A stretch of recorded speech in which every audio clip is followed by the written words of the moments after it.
did you have a question? Yeah, Wayne Gers from Clean MPG, and this one's for Robert. Out of all the stuff we talked today, if it was supply demand on fuels or vehicles or chemicals or whatever else you want to put into a vehicle of any sort to get from point A to point B, I never heard anything about possibility of shrink instead of growth throughout the world because of the cost of all of this stuff increasing, because it looks like we are coming in supply demand constraints on any number of fronts. And if vehicles start to begin, costing 60 grand, or fuel at 10 bucks a gallon, we might be heading towards Europe, where all of a sudden we just don't need them anymore. And the 3-car garage for a 1-car family might be a thing of the past. Could you comment on that? I think we've already kind of hit an inflection point on a lot of that consumption in the U.S. I think there's been this last recession, and talking with friends of mine in the car business, I think there's been a kind of a fundamental mental shift, and not in a lot of consumers. I'm not going to say everyone, but that downsizing, not buying that bigger house, not buying a bigger car, and I think that's reflected in some of the projections on energy. It's partly the aging of the American population, but again, back to my earlier point, I don't see it's not so much about the U.S. anymore. It's the lesson of what was the lesson of Copenhagen? It was the Indians and the Chinese saying, we are not going to reduce our CO2 emissions. I mean, Rajendra Pachauri, who's the head of the IPCC, said, we have 400 million people in India who don't have electricity.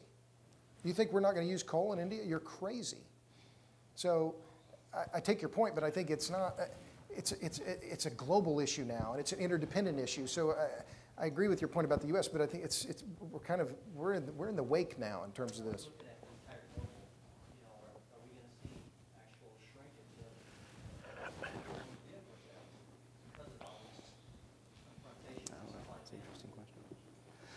Well, another point about the price of gasoline, it's kind of corollary, I guess, and that is there is, when you run the numbers, there is a dollars per gallon value of gasoline where small battery PHEV vehicles are cost effective.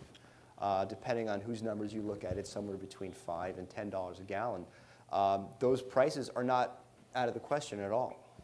When we hit that value, we need to re-examine these kinds of electric vehicles, and it might really be the next big thing, if in fact we get to these price points, right? Sure. And that's up for debate, right? But it's entirely possible. And there's an argument for vehicle manufacturers to hedge their bet against this kind of price increase only on this potential, right? Allison? Yes. Over here. Voice. To your left. Way left. Got it. Thank you. Could I ask, I mean, these are great automotive experts out here. So I'd like to ask a question by raise of hands. How many of you think we're ever going to see a 16 million car a year market in this country ever again?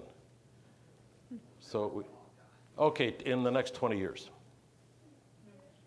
Interesting. Oh, interesting. Wow. Okay, so that was about 8 or 10. What about 13? I want to see all those hands up and a few more. Okay. What's it going to be this year? 12. 10? Oh, 12? Okay. I was thinking 11 or 10. John, what do you think? Huh? Okay. Yeah, interesting. Thanks.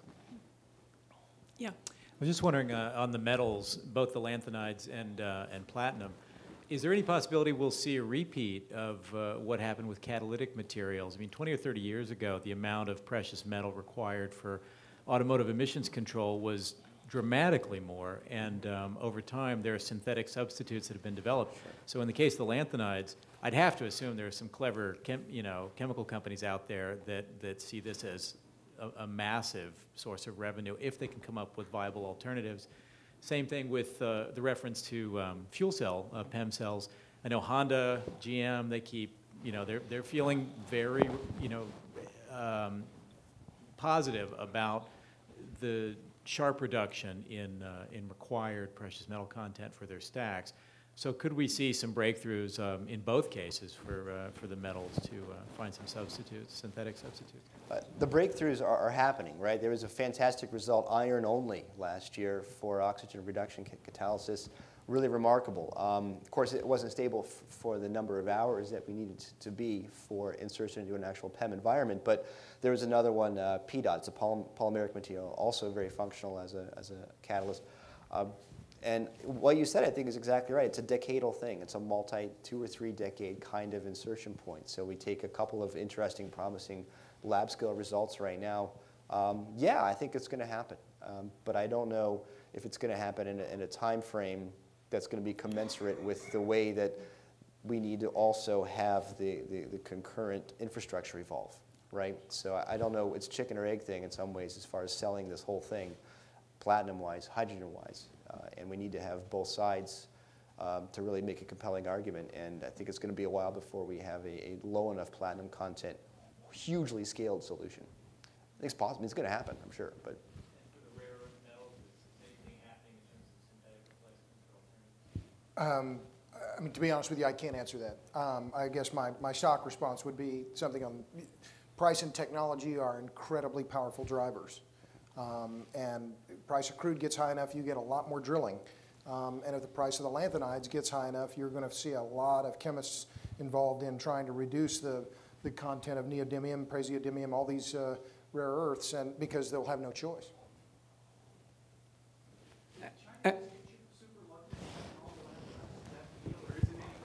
It's an accident of it is an accident of geology that the Chinese have these clays that are very high in rare earths.